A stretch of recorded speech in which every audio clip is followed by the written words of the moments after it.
Hai teman, selamat datang di channel Sekate New.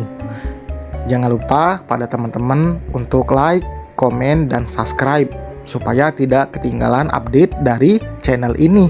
Mimin ucapkan terima kasih. Selamat menyaksikan. Cukup lama mereka berada di posisi itu, saling pandang dan larut dalam pikiran masing-masing. Cantika tidak pernah merasakan seorang lelaki tulus mencintainya seperti yang dilakukan oleh Samir.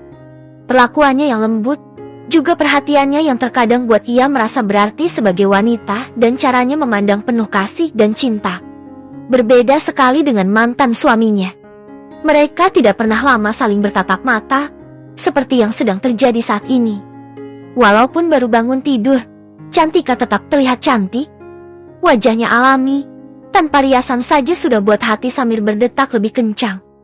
"Maaf Om, Tika ketiduran," ucap Cantika menjauhkan diri.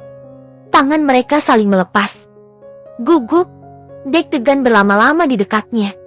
Samir beranjak duduk, kemudian mengelus rambutnya lembut. "Makasih ya sudah rawat Om. Semalam, kamu memang sosok istri idaman," celetuk Samir tak tanggung-tanggung. Dibiarkan ceplas-ceplos di hadapan wanita itu. Tujuannya untuk menggoda janda kembang di dekatnya supaya yakin kalau dia tulus mencintai. Cantika mengangguk, malu, tak berani menunjukkan wajahnya. "Kita sholat sama-sama ya?" "Iya, Om." Cantika siap-siap dulu ke kamar. Persiapan pernikahan sudah 80%. Dari gedung, MUA, juga wedding organizer juga sudah dipesan. Fitting baju pengantin juga sudah. Tinggal selangkah lagi menuju halal. Pagi itu Nathan mengabari Ayu dan juga Doni di kampung halaman kalau mereka disuruh datang untuk menghadiri pernikahan mereka. Awalnya syok saat mendengar pernikahannya dengan Cantika berakhir dan ingin menikah lagi padahal baru beberapa minggu dari proses perceraian. Tetapi setelah dengar kalau calon menantu dan besannya itu adalah orang tajir, keduanya langsung setuju dan terbang ke Jakarta. Sesampai di kontrakannya, Doni juga Ayu geleng-geleng kepala. Melihat kondisinya 3 bulan belakangan ini, pasca perceraiannya dengan mantan istri. "Jadi selama ini kamu tinggal di kontrakan kecil kayak gini?" Ayu kelihatan tak terima dengan perlakuan menantunya, yang sudah membuat miskin putra kesayangannya itu. Cantika emang udah keterlaluan, dan coba aja Mami ketemu sama dia. Mami bakal kasih pelajaran sama dia. Ayu berdesis kesuh, mengingat wajah polos Cantika yang ternyata tidak sebaik yang ia kira. "Tapi Mami tenang aja. Nih." Nathan mengulas senyum licik. Sebentar lagi Nathan akan menjadi menantu konglomerat, nih, yang banyak uangnya. Secara otomatis Nathan bakal kaya raya kuasai hartanya. Tawa ketiganya memenuhi ruangan itu. Tak sabar menunggu saat itu tiba. "Terus, kapan rencananya, Nan?" tanya Doni. Sudah tak sabar lagi melihat anaknya menjadi pengantin. "Semingguan lagi, Pi. Makanya Papi sama Mami nginep aja di sini. Gak usah kemana-mana." "Iya dong, sayang. Kamu harus datang di pernikahan mereka. Cantika, tunjukkan kepada semua orang kamu sudah bisa move on dari pecundang mantan suamimu itu," ucap Samir memberikan saran. Juga sudah menyiapkan sesuatu untuk kejutan di hari pernikahan Nathan dan putrinya.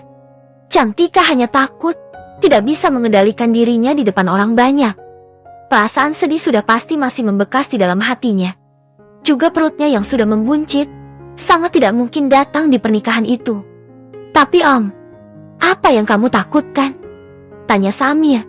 Ia masih belum sanggup untuk bicara. Samir melirik ke arah perutnya yang mulai membuncit itu. Akan sulit untuk bisa bertemu dengan Nathan dan Andira. "Kamu takut gak siap ketemu mereka?" "Iya, Om. Kalau soal itu, kamu gak usah takut. Om yang akan urus semuanya. Ikut Om.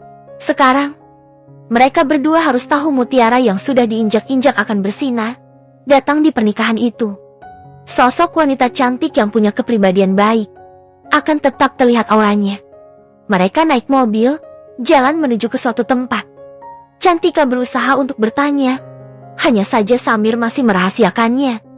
Berhentilah mobil itu di sebuah butik terkenal yang menjual brand terlaris di Indonesia. Samir mengajaknya turun dan membawanya masuk ke dalam. Mereka disambut ramah oleh penjaga butiknya. Siang Pak Samir. Sapa wanita itu, tersenyum ke arah Cantika. Siang Ajeng, bisa saya bicara sebentar? Baik, Pak.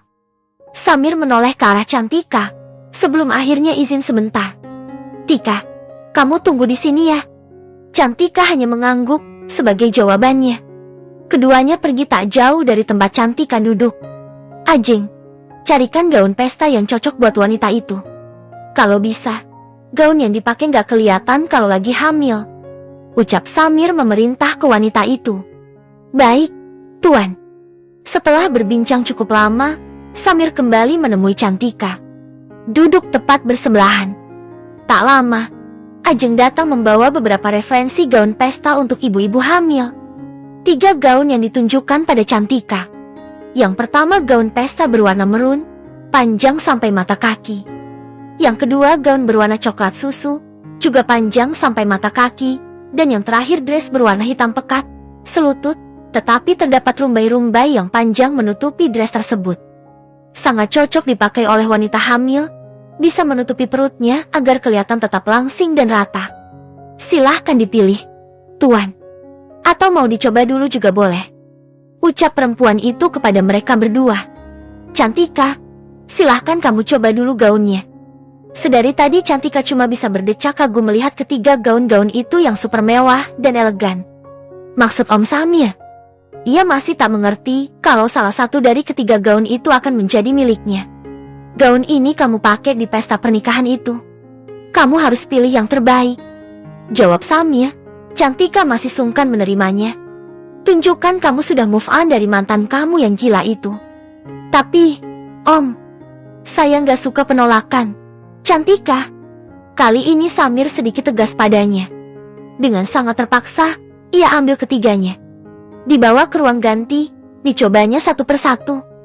Cantika keluar memakai gaun merah, ditunjukkan kepada Samir. Gimana menurut Om Samir? Tanyanya. Samir memperhatikan dari ujung kepala sampai ke ujung kaki. Cantika terlihat lebih berani dan percaya diri memaksi gaun itu. Hanya saja di bagian perutnya terlihat sedikit menonjol. Coba yang warna coklat, tadi, jawab Samir memberikan referensi lain. Setelah dicoba, Samir merasa Cantika terlihat kalem. Wajahnya sendu, dan itu tidak cocok untuk menghadiri pernikahan mantan. Coba yang hitam, ucap Samir lagi, penasaran dengan hasilnya. Setelah dicoba, dan ternyata hasilnya luar biasa. Cantika terlihat elegan mengenakan dress itu dan yang paling penting orang lain tidak akan sadar kalau dirinya sedang hamil 5 bulan. Perfect, Tika. Om pilih yang ini. Setelah menemukan dress yang cocok yang akan dipakai di pesta itu, Samir melanjutkan perjalanan mereka ke sebuah toko perhiasan. Mereka masuk ke toko itu dan mulai memilih-milih beberapa aksesoris di tempat itu. Kalung berlian dengan batu giok di tengah-tengahnya. Terlihat mewah. Dipilihnya kalung itu dan dipakaikan ke leher Cantika. Samir yakin kalung itu sangat cocok dipadu-padankan dengan dress pilihan mereka tadi. Tak hanya kalung, Samir mengganti anting Cantika dengan yang baru, yang lebih mewah dan mahal. Om, ini berlebihan. Cantika berusaha menolaknya. Samir menggeleng. Enggak, Tika. Kamu harus terlihat cantik dan elegan setelah cerai dari mantan suamimu itu. Biar dia menyesal telah menyia-nyiakan kamu, jawab Samir, tak ingin dibantah.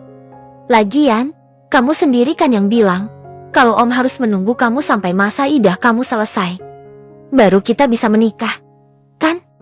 Keputusan itu Cantika ambil tadi pagi, setelah semalam melakukan sholat, meminta petunjuk pada Sang Pencipta. Hati Cantika sudah mantap memilih Samir sebagai pendamping hidupnya. Tapi, Om, sudahlah, sayang. Kamu gak boleh nolak. Saya ingin tahu seperti apa reaksi mereka setelah melihat kamu. Nanti,